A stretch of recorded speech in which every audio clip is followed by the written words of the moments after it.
What's up, peeps? It's me again, and I'm back for another video. Earlier, I had an exclusive interview with the founder of the Crypto Prophecies blockchain game, Mr. Paul Linsell. It was a great interview session, by the way. Look, guys, I know that the NFT craze keeps increasing. So in this video, we will go in depth on how these NFTs work in the Crypto Prophecies.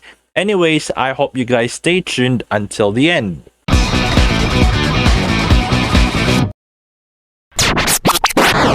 I've been enthusiastic about NFTs, or what we call as non-fungible tokens. I've been collecting some NFTs for a while, but I have never collected an NFT from a blockchain game. I know that there are so many blockchain games that are emerging in the market right now and having their own NFTs. However, there's something interesting about the NFTs of the Crypto Prophecies. So when it comes to these prophets, they are roaming the world of crypto, where there are scars and mysterious scriptures around the corner with various magical abilities and spells for just connecting unique NFTs. These prophets are highly collectible NFTs which can be customized like no other. Also known as the Masters of Magic, these prophets are greedy and fat-fingered creatures in which, for gaining crypto, they have some profound weaknesses. Right now, let's get to know the races in the Crypto Prophecies one by one, shall we? Starting off with the Satoshians.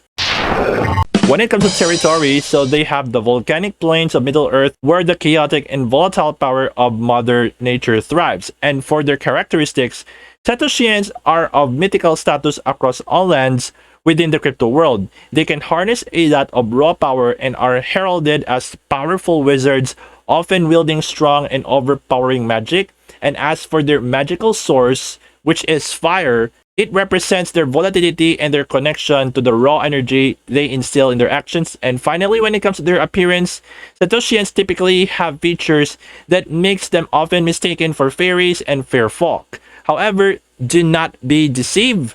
They often have demonic horns and even brandish their fire on the outside. Wow, this is an amazing race. I would like to check it out. And as for the Etherians, in terms of their territory, the Forbidden Forest and Forgotten Wellsprings, in which they have thrived the most when they are surrounded by the constantly changing natural world. In terms of their characteristics, they epitomize the cycle of life and cherish their role as builders, working together with the nature around them to create and nurture new life. And for their magical source, which is nature, their magical source represents their sympathetic connection to all living things. And for their appearance, while they resemble that of the natural world, often mistaken for miniature trends sporting mossy growths and blooming flowers of varying degrees. This race, I would love to check this out as well. Up next are the Reptilians. As for their territory, the swamplands and underground caverns that border the great beyond. They are drawn to territories with great sources of geothermal and magnetic energies. And as for their characteristics, they are cold-blooded creatures with a reputation for being devious and manipulative, and some folktales even claim that the Reptilians are not even real prophets. And as for their magical source, which is telekinesis, so using only the mind, Reptilians have the ability to influence, control, and manipulate matter in all its forms, which are natural, organic, or artificial. And for their appearance, Reptilians may have long serpent-like bodies with small limbs that resemble the basilisk. Some have been seen with multiple heads like the mythical Hydra. And last but not the least, the Tasmanians. In their territory, they have inland settlements, largely sheltered from the goings-on from the great beyond and barriers that edge between all realms. And as for their characteristics, an honest and peaceful race that has constantly evolving DNA, keeping the Tasmanians forever young. And of course, do not let appearances fool you. The Tasmanians are a powerful race. And as for their magical source, which is arcane, it has a volatile magic harnessed from immense magical channels that run deep beneath the crypto world. Using arcane, Tasmanians can warp time and space. Wow, this is really amazing. And as for their appearance, they have childlike features with almost alien-like heads, often pointed or obscurely shaped. Their antennas are their distinct features. For now, these are the current races of the Crypto Prophecies, and maybe in the near future, we would see new races as the game will continuously update from time to time, just like the other popular games that we are playing nowadays. Now, that we get to know a bit about the different races of each prophet, it's time for you to learn how to summon them. In order for you to summon these prophets, you need a summoning orb, which is an NFT to the summoning portal in order to awaken your crypto prophet. As they are NFTs, these orbs are limited in supply, and when you summon that orb to the portal, a random crypto prophet from one of the current races that this game has right now. And of course, peeps, these orbs have different powers and have a chance of summoning a rare crypto prophet. As this NFT will be minted, the summoning orb will be burned like no other. Wow, I would definitely be looking forward to it, peeps. As you can see right here, each summoning orb has a different chance of summoning a higher tier of prophet. So you can see the orb rarity such as the Squirrel Tourmaline orbs, Green Chrysoprase orbs, Aquamarine orbs, Morganite orbs, and the Topaz orbs. And you can see the percentage of summoning them if they are common, uncommon, rare, epic, and legendary. And for the Generation 1 of summoning orbs, here are the respective supplies. For the Topaz orbs, they have like 10, Morganite has 100, Aquamarine has 1,000, Green Chrysoprase has 10,000, and Squirrel Tourmaline orbs has 100,000 with a total supply of 111,110. Okay, now let's head over to the tiers of every prophet, right? This is really common in NFTs where we collect different tiers such as common, uncommon, rare, epic, and legendary. And we can see that more right here in the crypto prophets. And speaking of different tiers, each of them could carry an item based on the tier they have. And let's take a look at the table right here. So you can see this table shows how many item slots come on the various tiers of crypto prophets. So for common, there are no slots. For uncommon, there is a one slot in which it could carry a staff. And for the rare tier, it has 2 slots and you could carry staff and cape. And if you are on an epic tier, it has 3 slots and you could carry staff, cape, and wand. And finally, if your tier is legendary, you could carry a maximum of 4 slots, which includes staff, cape, wand, and pet. And aside from that, the Crypto Prophecies also has a Founder Edition NFTs. When called on, the Wise Agreement will immediately have a solitary Founder version minted. Every Crypto Prophet and item. Owner Edition NFTs are famous standing by default and also have a higher multiplier for the everyday price draw. Founder version NFTs can't be found, making use of summoning orbs as well as cannot be discovered by burning various other NFTs. Just one Founder version NFT will ever exist for each prophet and also item in a generation.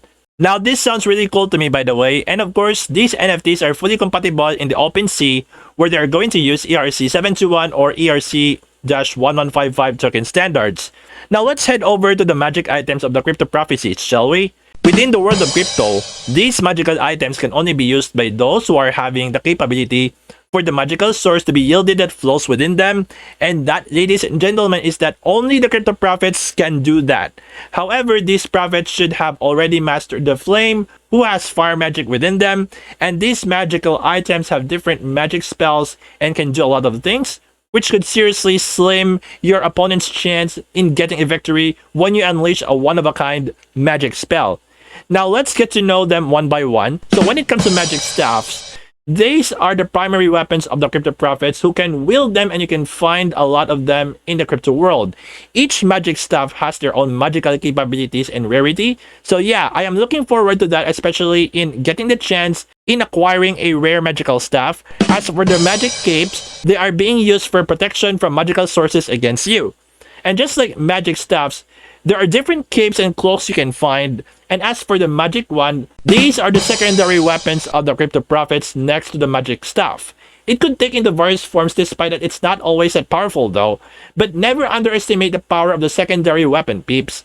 And finally, we have the magic pets. Oh, I love pets. Of course, peeps, every crypto prophet must have a companion during the battle, and they are staying loyal to their respective guardians. And as what Captain America said during the Avengers game, whatever it takes, these magic pets are gonna do whatever it takes to protect their masters once and for all. Never underestimate the size of these pets because you don't know how powerful they are, peeps. Now that we get to know about the magic items of the Crypto Prophecies, let's head over to the burning NFTs, shall we? Okay, I know that every crypto prophet always starts at a lower tier.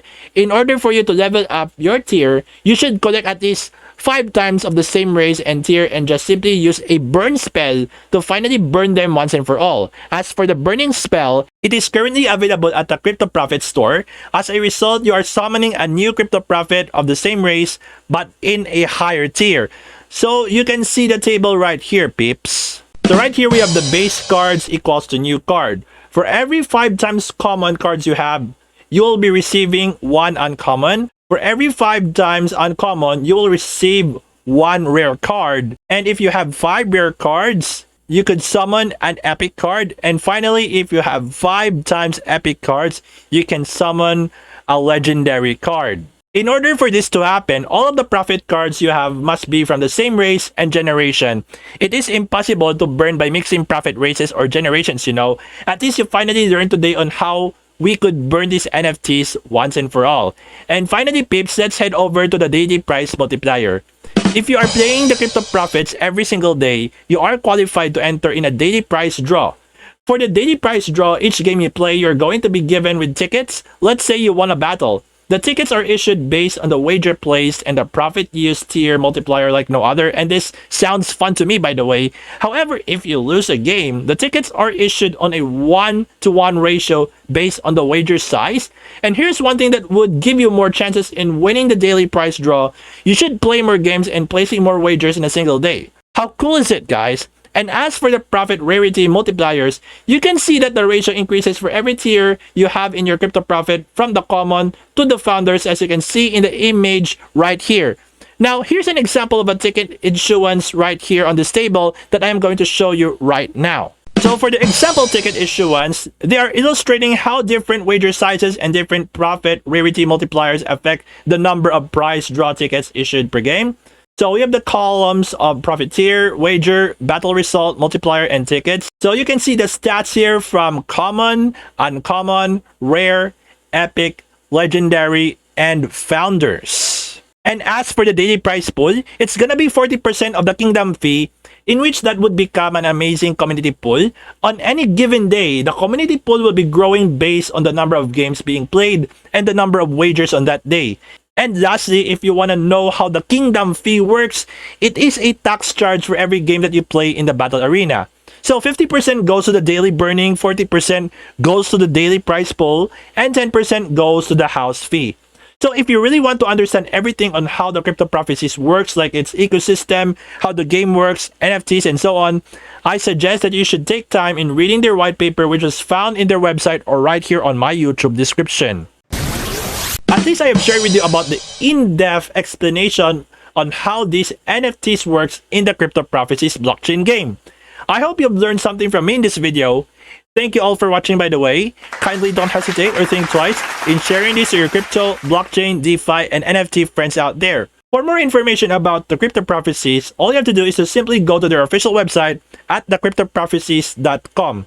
And I would like to invite you all to smash the like button, hit subscribe, and turn on the notification bell for you to stay notified about my latest videos regarding cryptocurrencies, blockchain technology, and DeFi. And you can follow my social media channels right here or in my YouTube description. Okay guys, so from my freaking home studio, this is Jeff aka Nomad Fury, and see you all on my next video.